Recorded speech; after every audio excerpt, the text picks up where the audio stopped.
I'm Nicole Lappin, the only financial expert you don't need a dictionary to understand. It's time for some money rehab.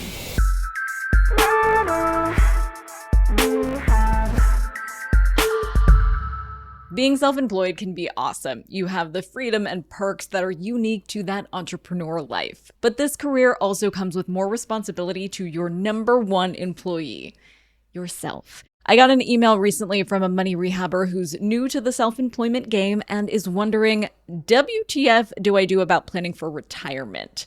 Here he is. Hey, Nicole. My name's Ian, and I got laid off from a media company job late last year. And since then, I've been doing some freelance work. At my old company, I had a 401k that they managed. But now that I'm self-employed, I'm not sure what I can do or what I should do to plan for my retirement. Thanks. Okay, Ian, I'm going to be real with you, as I always am. Accounting stuff and retirement planning are two of the most complicated parts of being self-employed. They're kind of the worst, but they're also both super important. Think about it this way. As a self-employed person, you are hustling hard, you're building something awesome. You can't forget about your future self in the process, or what's it all for? So quickly talking to my money rehabbers who aren't self-employed for a minute, you guys are probably getting the benefit of employer-sponsored retirement plans and can ask HR for some clarity if you run into questions on your plan.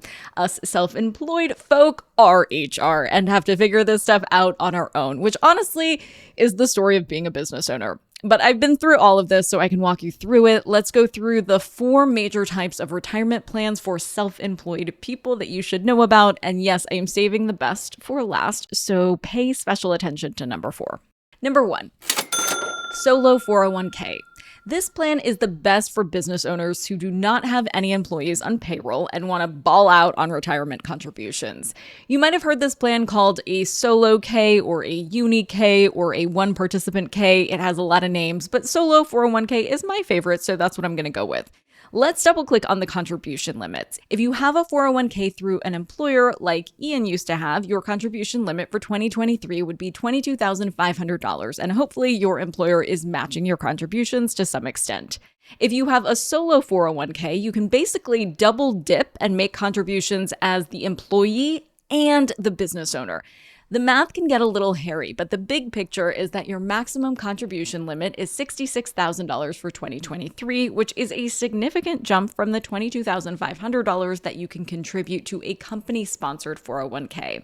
And you can also set up this account as a traditional solo 401k or a Roth. Let me take a minute to unpack what differentiates any, quote, traditional account from its Roth fraternal twin. Traditional accounts you'll hear described as tax-deferred or pre-tax, and that means your contribution goes straight into your retirement account before getting taxed as income. Roth accounts are post-tax accounts, meaning your contribution gets taxed as income first and then goes into your retirement account. I'm going to use you as an example, Ian.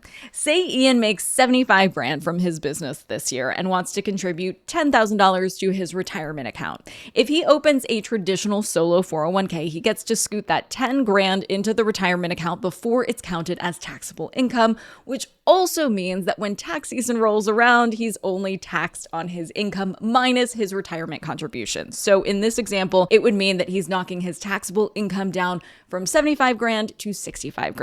And that's pretty cool, right? This means that your tax bill is going to be a little smaller. And if you're right on the edge of a tax bracket, your contribution might even bump you down to a more advantageous bracket. Let's put a pin in those perks for just a second and move on to the Roth.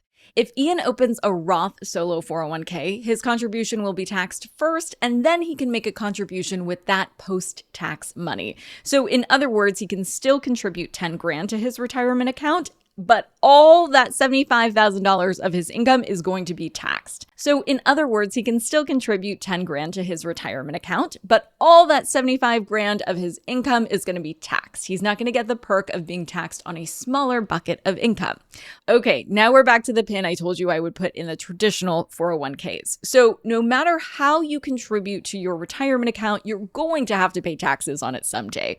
So while you get to put money into a traditional solo 401k before tax, all of the money that goes into the account does get taxed when you take it out. But with Roth accounts, because you already paid taxes on your contributions, that's it. You are done. So when you withdraw the money from your Roth account in retirement, you don't need to pay taxes on it at all. All of that money is yours. So the question you really need to ask yourself is, would you rather pay taxes now or later? If it's your financial goal to make more and more money throughout your life, that might mean that you're in a higher tax bracket when you're older, which means you'll probably want to opt into Roth accounts when you can because your tax rates will be lower now than when you want to withdraw. With me? Okay, let's get to the next example. Number 2, traditional or Roth IRAs. Aren't you glad we just did that whole Roth spiel? So even though both self-employed people and W-2 employees can create IRAs, these accounts are usually recommended to entrepreneurs. But that's really a big oversight. Both traditional and Roth IRAs should really be thought of as supplementary, like bonus retirement accounts, because the contribution limits are the lowest of the low. In 2023, the total contribution limit you make to your IRAs can't be more than $6,500. And just a quick note here, that's the limit for contributions between both traditional and Roth IRAs. So if you have both a traditional and a Roth IRA, which you can totally do, you can't contribute $6,500 to both. The contributions you make to each cannot exceed $6,500 total.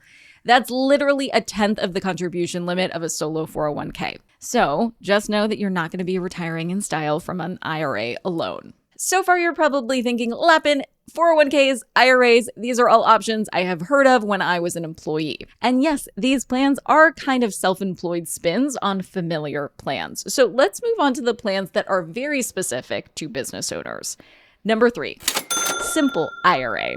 I remember when I first heard about simple plans, I thought, hey, sign me up. I want more simplicity in my life, obviously. But this plan didn't earn the nickname for being straightforward or actually simple.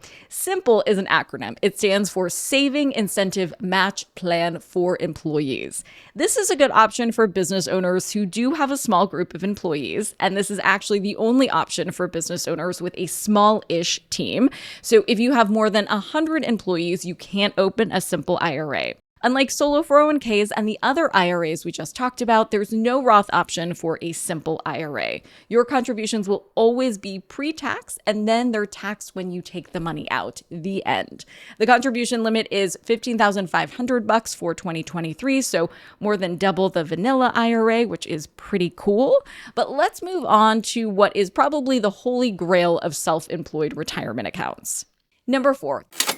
The Simplified Employee Pension or SEP IRA. So this is a particularly good fit if you're a one-person show and can work if you run a smaller team, but more on that in a second. With SEP IRAs, you can contribute up to 25% of self-employment income up to a maximum of $66,000 in 2023. You might remember that this is the same limit as solo 401ks.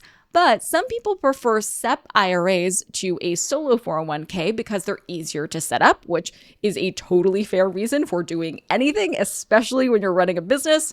Unlike the solo 401k, SEP IRAs don't have a Roth option. So again, contributions will always be pre-tax and then taxed when you take the money out.